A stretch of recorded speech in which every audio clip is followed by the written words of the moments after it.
Hello, welcome to our YouTube channel, the Study Room KE.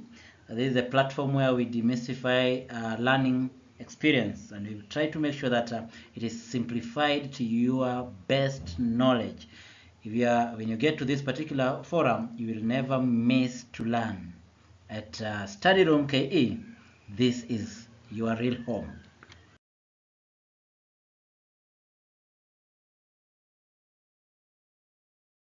Great stuff it is.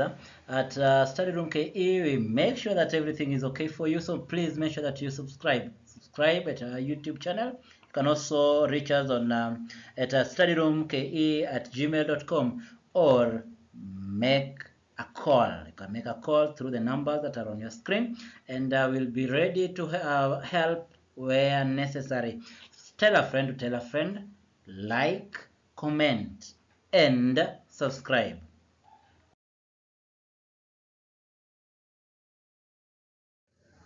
CBC professional documents. If you're familiar with the new curriculum, the new wave in Kenya is all about the CBC in our academic, in our education discussions that we're having across the country.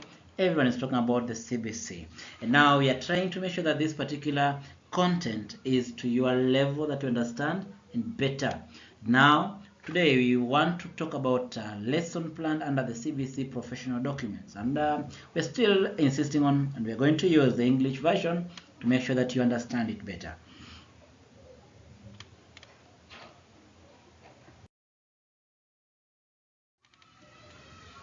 Before talking about the lesson plan, I would like us to know, first of all, what are these professional documents.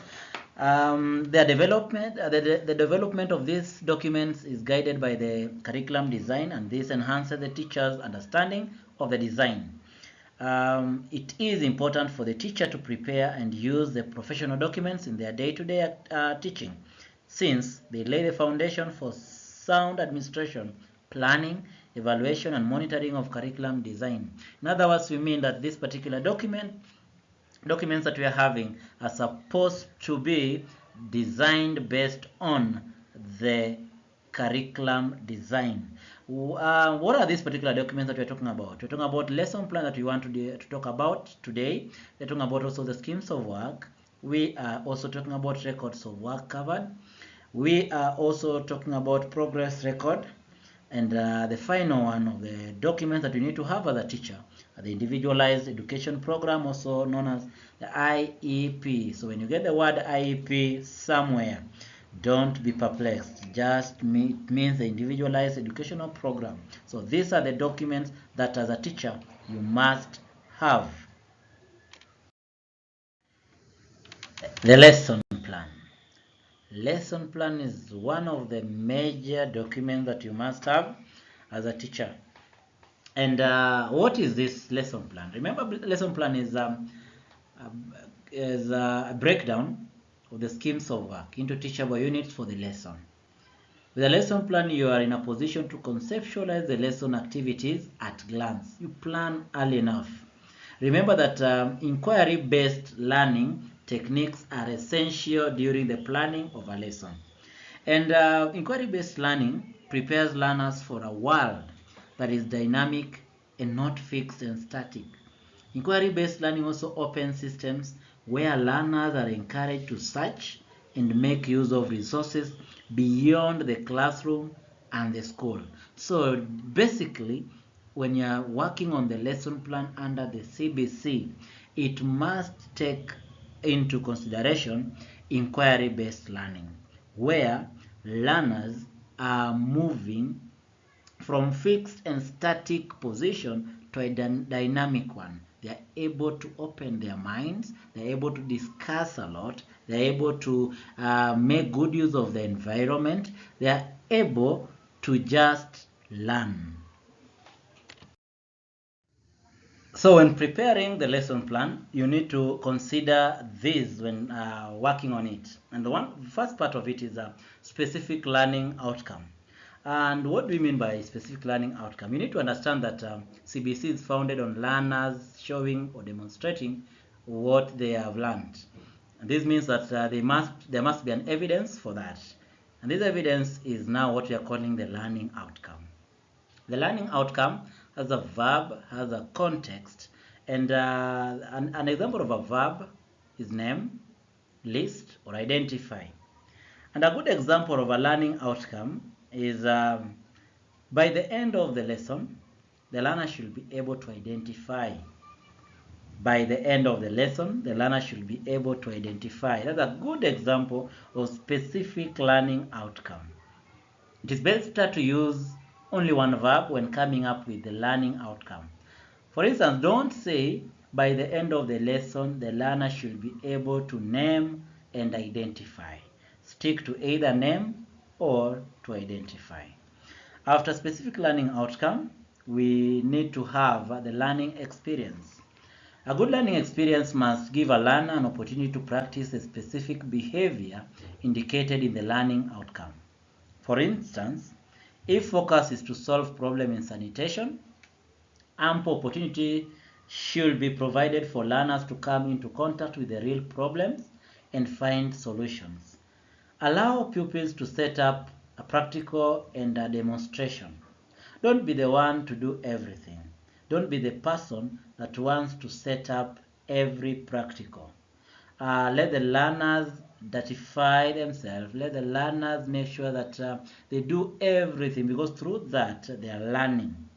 A good learning experience uses varied experiences dealing with different senses, what we call multisensory, to achieve the same learning outcome, so long as the learner meets the criteria for effective learning.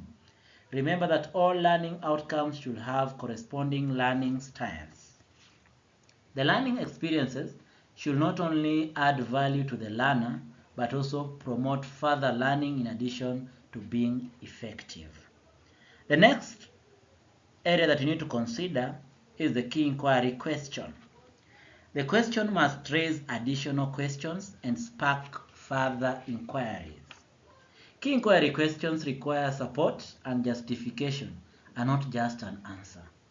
Remember that key inquiry question is not a direct question that can be answered with yes or no. So if you are going to come up with a question that has yes or no, for example, have you ever seen Mount Kenya? You expect the learners, or how did you respond? Definitely you said yes, or if you have not, then you said no. That is not a good key inquiry question. If the question can be answered without support, or if the question is vague, then it is not promoting inquiry-based learning. The next one is now the integration of ICT in the lesson plan. And as you work on the lesson plan, this particular area, you'll find it under the resources, where you need to make sure that the resources you are using are promoting and you're integrating the ICT into the system. It is important that during the introduction of the lesson, for a period of not more than 5 minutes, you can introduce the lesson using any form of digital platform. For instance, you can use the projector to show them whatever you want them to learn. This will invoke analysis, invoke evaluation, invoke prediction, and inferences. And remember, the use of ICT into learning is thought-provoking and intellectually engaging. And when you do that, 20% of the lesson will already you will have already achieved, because when you use ICT under the learning pyramid, that is already 20% achieved. After the integration of ICT, we go now to learning resources. And under learning resources, remember that it is made up of materials you are going to use to facilitate the learning. These resources should be easily available within the teacher and learner's immediate environment, as said earlier. The resources are based on the learning experiences you settle on. So if you are deciding to use, or you've decided that the lesson is going to deal with a particular area, that is what you need to now come up with the resources to cover it. After the learning resources, you need to understand about the core competencies. This is a big word under the CBC for the 844 teachers. The core competencies, maybe some of the teachers are not understanding what are these core competencies. We have different ones, and for those that have managed to go through the CBC, how many core competencies do we have? The answer that you've given, we are going to see if it is the right one. These competencies should be instilled during and after every learning experience. The learners should be expressive, clear, thoughtful, and patient to achieve this competency of communication and collaboration. At the same time, there is the critical thinking and problem solving as a competency. And a critical thinker and a problem solver is a person who is inquisitive, a learner who is reflective, analytical, curious, and a problem solver. This critical thinking and problem solving should be reflected on how the learner handles the activities. A dynamic, creative, imaginative, and experiential child is a creative and imaginative learner. Creativity and imagination is a core competency that should also be developed in every learning experience performed. The learning experiences should also make learners to feel sense of belonging, patriotism, and nationalistic. And which particular core competency is this? Well, this is citizenship. So, how many core competencies do we have? After your response, I'll now take you to the next area that you must consider, that is the values. And again, how many values are proposed in CBC?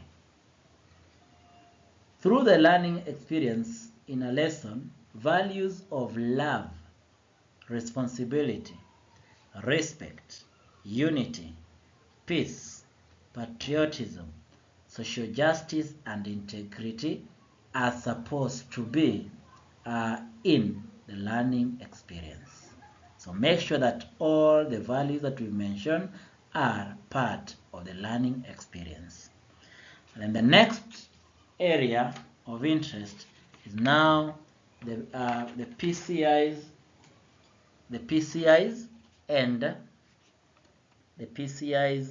and link to other subjects. After the links to other subjects, you need to understand about community service learning. All these are supposed to be invoked in what the lesson that the learners are going through. Then the non-formal activities. These activities are not happening within the classroom, and we need to have the assessment of the learning. So after the key indicators of what lesson plan you need to consider when making the lesson plan, now we go to the components of a lesson plan. And just the way I said earlier, the components of a lesson plan are made up of the things how you prepared the schemes of work. So a good lesson plan is the result of a good scheme of work. Part of the components, you have administrative detail that is appearing on both the schemes of work and also on the lesson plan: name of school, class, and the year. And then we go to this detail should be presented on a tabular format as shown below. Here is the table. Johari School Lesson Plan, that shows the title. And then activity area, we have that is the subject area. Grade is now the class. The time here we are talking about now, from what time to what time the lesson is going to start. And then the date, which particular day are we talking about? The age of the group that you're handling, and then the role, how many are they in a class. Remember, the administrative details on the lesson plan are different from the administrative details on the schemes of work, because you are now adding the issue of time, the date, the age, and the role. This is more of specific now. And immediately when you're done with this particular area, you now go to the next.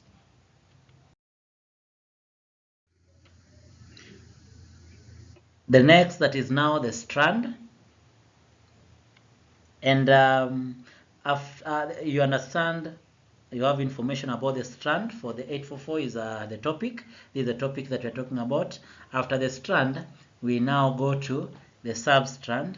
And after the substrand, the next one is specific learning outcome. Remember all the things that we talked about under specific learning outcome. After that, we go to key inquiry question. Remember we say that key inquiry question is supposed to come just before the learning experience, but after the specific learning outcome. And after the key inquiry question, we go now to the core competencies, the 9 that we've talked about. After that, we go now to learning resources, the resources that we are going to use for this particular lesson. We have organization of learning, and this can be represented on a table as shown on the right hand side of your screen, where the table that we have at the top shows the administrative detail, and immediately after that we have the strand. You write the strand. If it is English, it is English. It is the substrand, listening and speaking, listening and speaking. Now, for those that are dealing with English and Kiswahili, there is a rider here. English and Kiswahili have the themes. So when you're done with the strand and then the substrand, you now need to come to the theme. For the English and Kiswahili guys, you add the column of, or the space for the theme. Now the theme, remember, if it is for example our school, that is the theme, and everything that is happening within that particular lesson is supposed to be within our school. So that's a table that shows you, that clearly explains whatever we have just explained.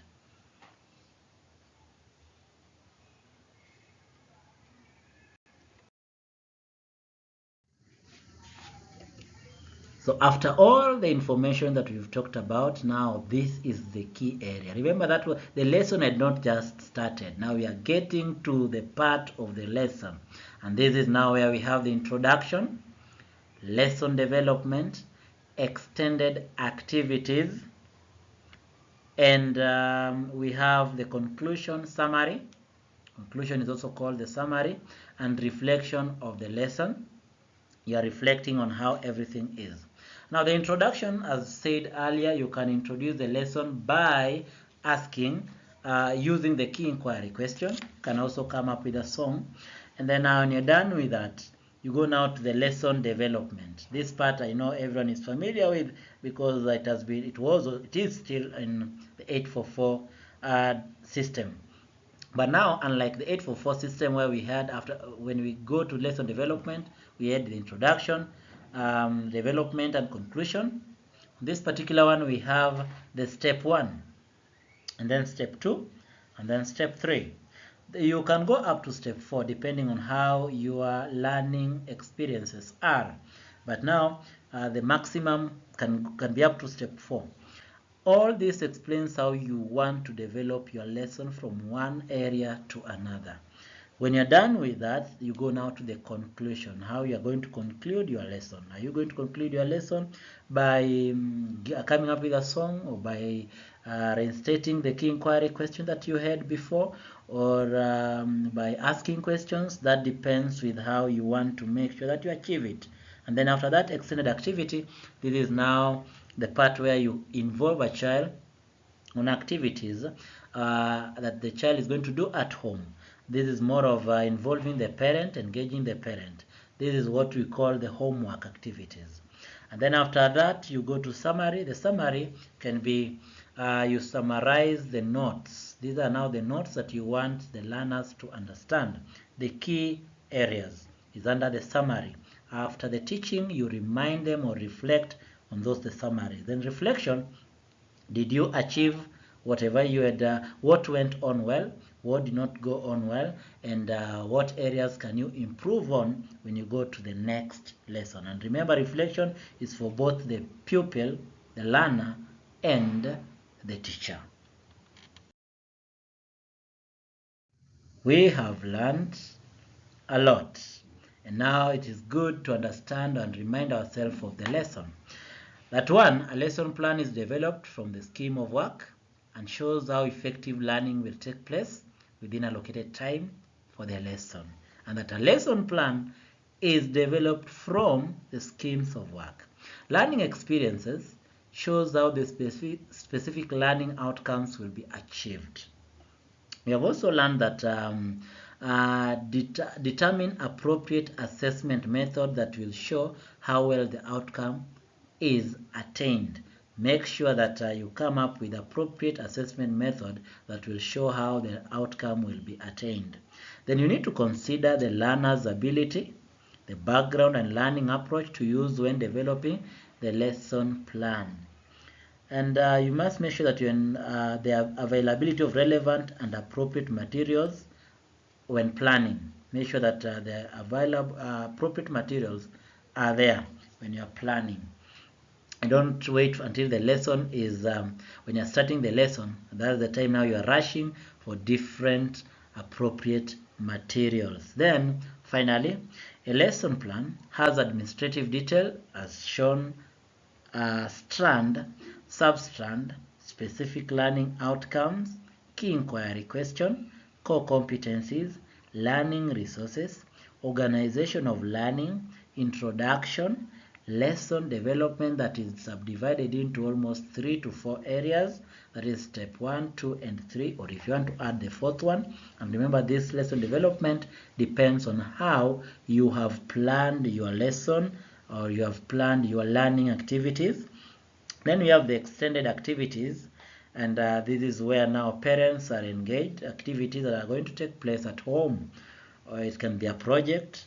And remember, when you're giving the extended activities must also be the one that will use the immediate resources within the parents' environment. Make sure that the learner can, how can you get this information? You can get the information through the parents using the phone, so sending you a photo of the work that has just been done by the pupil. And then finally we have the conclusion and reflection of the lesson. When you put into consideration all this, then your lesson plan is going to be interactive and engaging, and there will be a lot of learning taking place. Can't believe the lesson is over now. Anyway, we've learned a lot on lesson plan, and now it is you to put it into practice. If you have any question, feedback, you have any suggestion, please don't take your time. Please send it through the numbers that are on your screen, or you can send it on email, the studyroom@gmail.com. Because we value your feedback. Remember to subscribe, like, and comment, because through that you're going to make sure that the information is spread to a wider audience. We really value your support. God bless.